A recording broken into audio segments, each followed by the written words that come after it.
Good morning. I want to thank everybody who joins us. Ukraine Media Center Ukraine Forum starts its operation today. It's 10th of March. It's been 9 years of the war, and today is day 380 of the full-scale invasion. Today we will be talking about a very important subject, the subject of the operation of our business and problems of our business. I want to introduce our guest today. It's Roman Vashchuk, the Business Ombudsman. Good morning, Mr. Roman. Good morning. Yes, I also want to say that joining us online will be Yulia Dragovic, the Vice President for the Ukrainian Union of Businesses, Natalia Artemchuk, the Manager of the Tax and Customs Committee of the European Business Association, Oksana Shvets, the representative of American Chamber of Commerce, Natalia Zabriska, Vice President, the Deputy Chairman of the Chamber of Commerce of Ukraine, and their colleagues will be joining us online. And the subject of today's conversation is the problems the businesses face today. Today we will be talking about the investigation of the Council of Business Ombudsman that Mr. Roman will be representing today.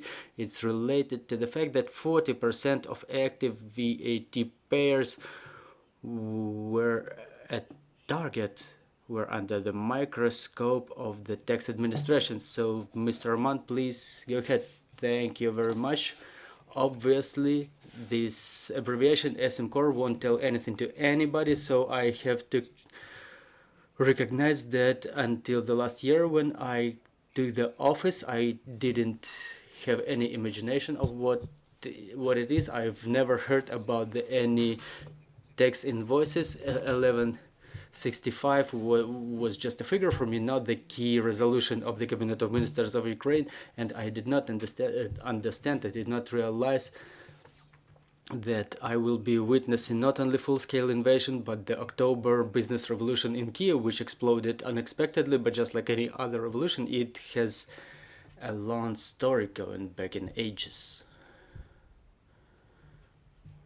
Well, so let me see how it switches. Just a small second. I will have to ask our technical team to join us and help us with switching the presentation slides. Okay, you just have to switch backwards. I'm switching forward, but I should be switching backwards. Well, as you see here, when the system was implemented, it was supposed to assess risks, whether the business is risky. Well, not if the business is risky, but rather if the operations of the business are risky.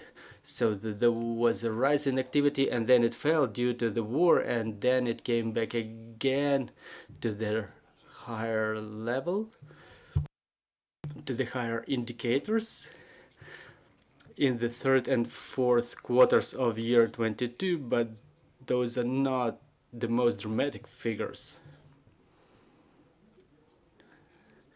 Maybe I will have to ask you, since you communicate with your colleagues in a magic manner, who influence this clicker in some magical manner.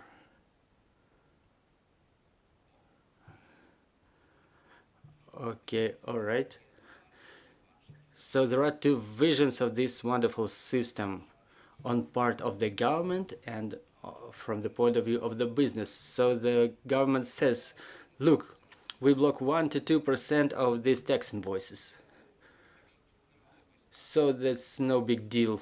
From the point of view of business, in the fourth quarter, 65,000 businesses in Ukraine, those are only sellers, their invoices were suspended, which suspended their activity. So the government says, so what? You can continue working. And the smaller businesses, for them it becomes impossible.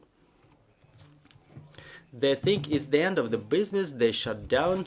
One company shuts down, and the business opens another company just to make a way around those restrictions. So how much time is necessary to unfreeze those suspended suspended invoices. The government says 1 hour. That was written in the analysis of the government regulator. The business said in our during our questioning that it's 12 plus hours. That's with the account of the fact that the government assesses the work of the accountants who work at minimal wage. That's the question to them, but legally it's not so. So there is an underestimated costs of the Ukrainian businesses, which carry expenses of 12 times more, if not 20 to 30. So it's additional tax load on the Ukrainian business. How it all can be documented? The government says like half an hour. It takes them half an hour to consider all of it.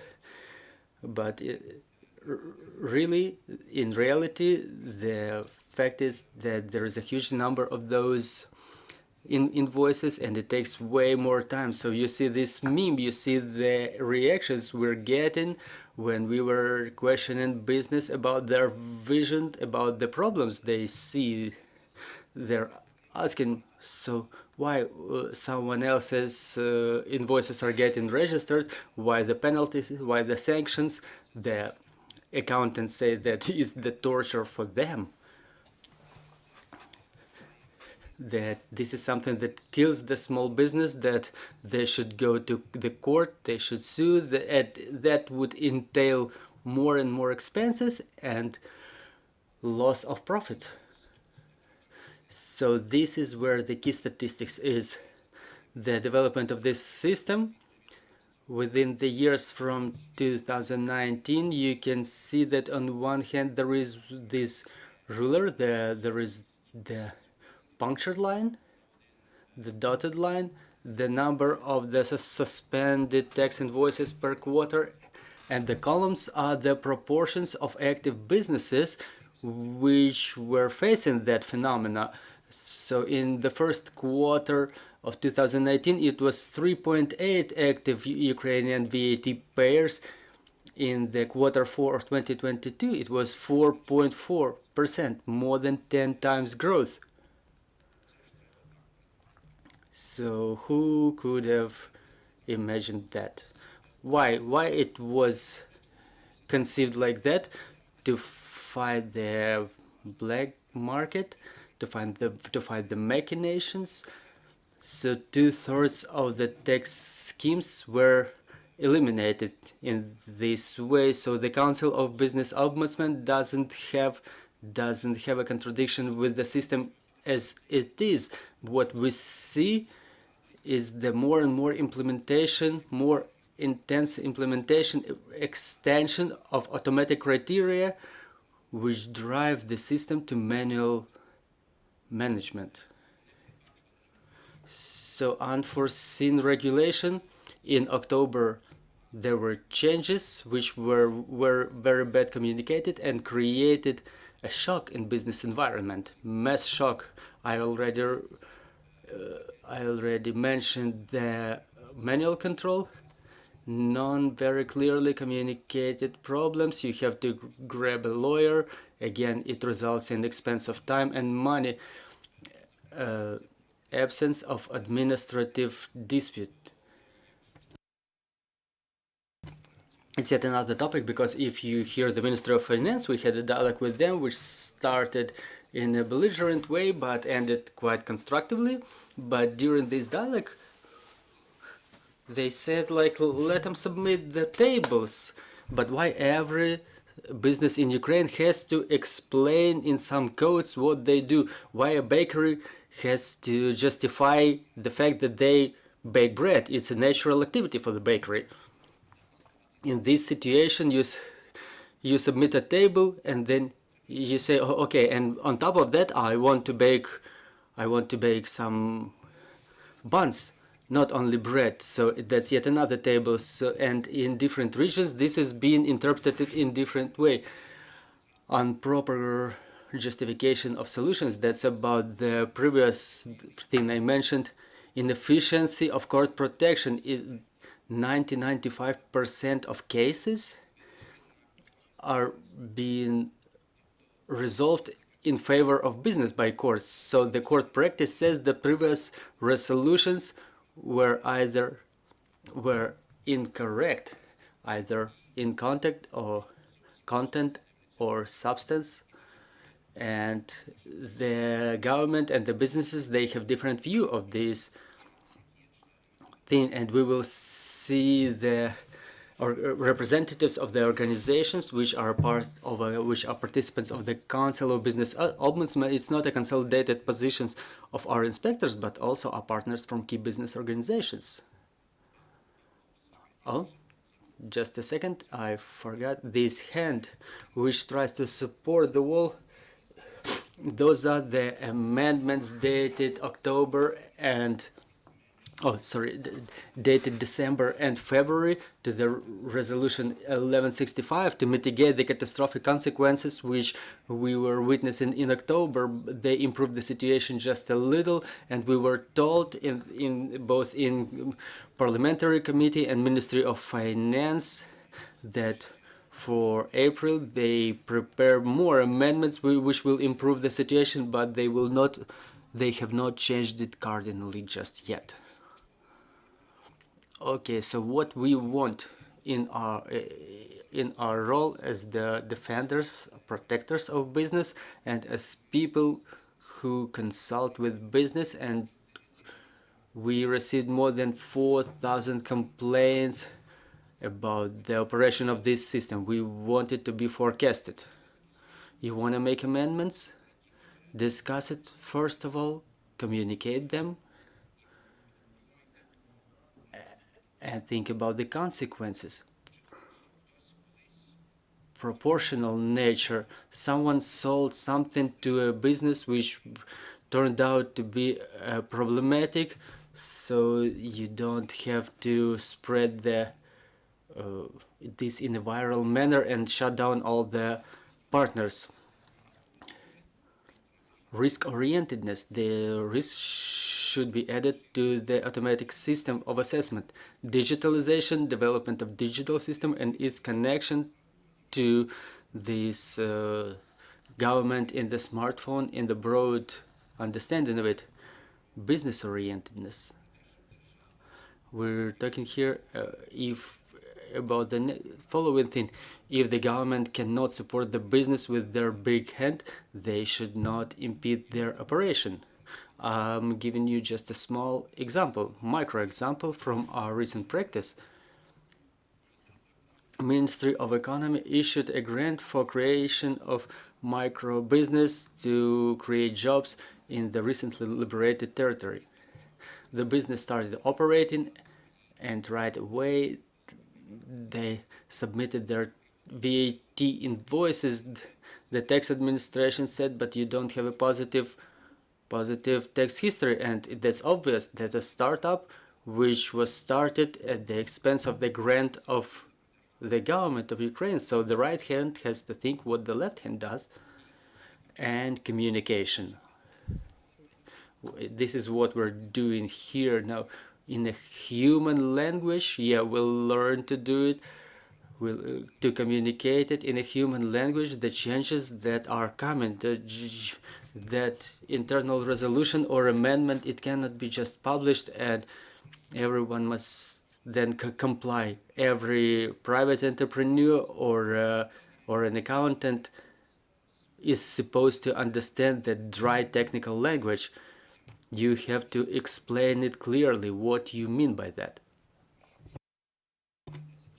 What we recommend. There are 10 recommendations in our report and 16 pages of technical recommendations that we submit to the Committee of Verkhovna Rada, you, Ministry of Finance, and DBS. Real automatization, if there is a system which requires administrative and financial contribution by the business, it's one of the unique aspects of Ukrainian system. It requires the business to invest money first. The money is being suspended and the government uses it. As long as they block that invoice, they get this free loan from the business. So that should be kept in mind too. There was a promise that yes, the system costs something, it's complicated, but you will get reimbursed automatically.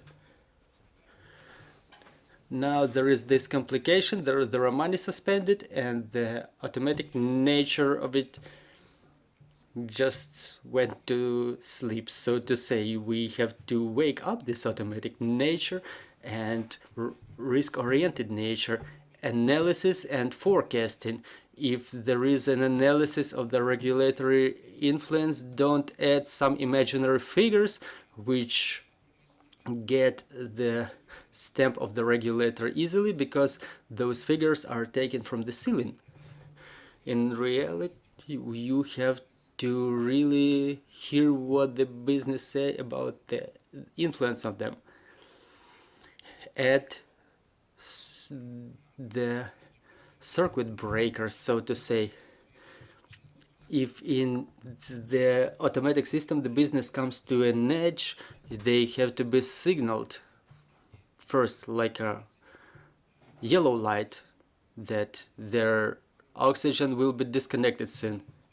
Correction of administrative practice in compliance with the court resolutions. If you lose 95% of cases, then you have to come to some conclusions.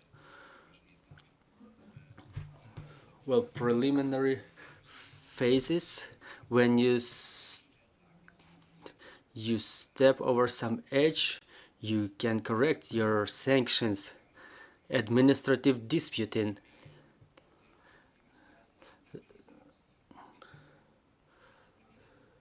We are against the stabilization of businesses, but where those businesses, where those tables should be used in business, there should be a way to dispute them when they are not accepted.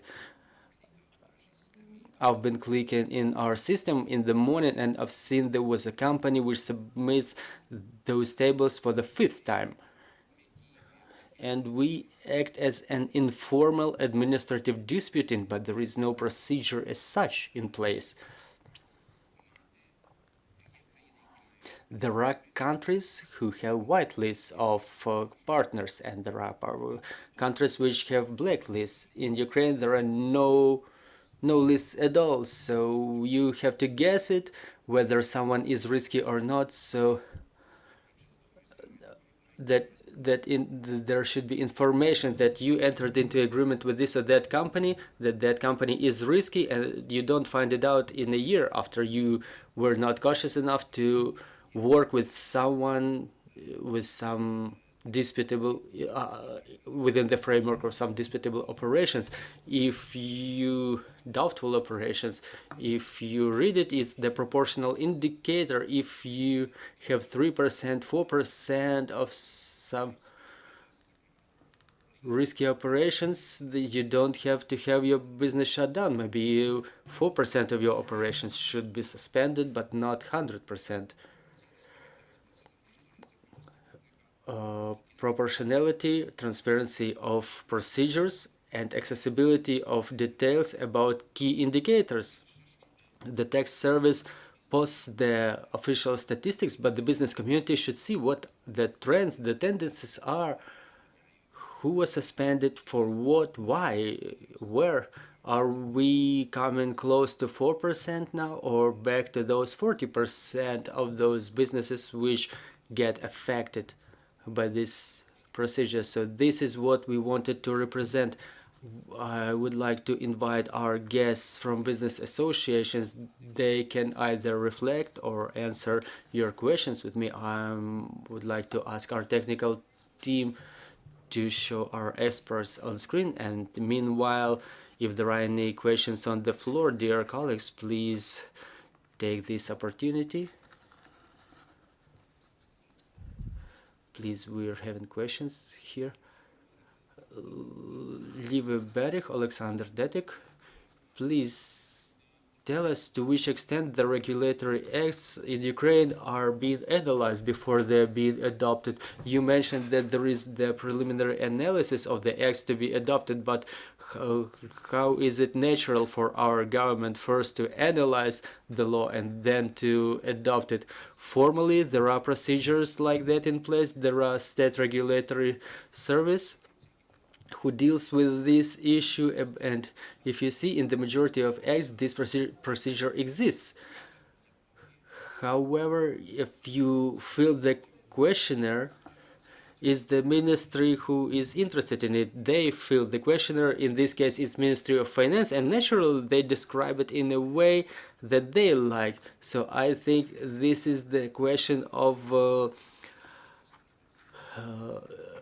strengthening of the role of tax service, so they can ask more questions and more frequently, not just put their stamp on the document which is adopted. Just like in many things in Ukraine, the procedures are in place, but they are applied in a more in a formal manner rather than to find out something interesting. Well, there are more questions. So, and you as the consultant for our government, maybe you will focus more of their attention on this issue. Maybe you will keep telling it to them and they will realize it on an umpteenth time. Well, I think this is the Hippocrates principle. Hippocrates' principle: do not harm. That's a small thing, actually. The segment of system that many people never heard about. And I've been talking to a people's deputy just yesterday. On hand's length, she has a business, and she says, I've never knew about that system just until the moment that my accountant came to me and said, we are being suspended in the Q4 of the last year. So this is how people actually find out about that. So we have to understand that the state mechanisms may have huge consequences even in the small systems. So it's a viral nature. Those are being recognized risky, like not only one transaction, but all of your business, not only your business, but your suppliers, your buyers. So those 40.4% are not all of it. They are only sellers, and those sellers, they have their buyers. Once I was visited a shopping center in the regional capital, which was considered to be risky because the cleaning company didn't have enough mops to clean it, and that was considered to be something wrong, something risky. So they started reporting to the business which were renting it that you're working in a risky shopping center. So this problem with the mops, it turned out to be a problem for many business operating with millions. Thank you. Today our experts act as listeners, but we have active journalists here on the floor.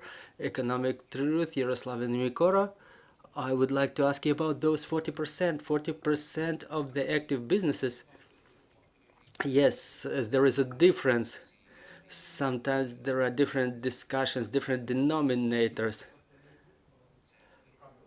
We were counting it based on the number of business which submitted their VAT, their tax invoices in Q4. Not all of the businesses existing in Ukraine, but active businesses. 40.4%, at least one invoice was suspended for each of them. Thank you, dear friends. Our time is running out. If anybody still has any questions, please go ahead and ask. Well, we have all the questions answered. Thank you, Mr. Mann. I'm seeing this topic is very interesting for further disputing. I hope that someday we will stop remembering that we have one of the most risky taxes, the VAT, that everybody who ever dealt with the entrepreneurship or to businesses, everybody understand that it's a problem. So thank you very much for this broadcast. Dear friends, thank you for interest in this topic. We stay here.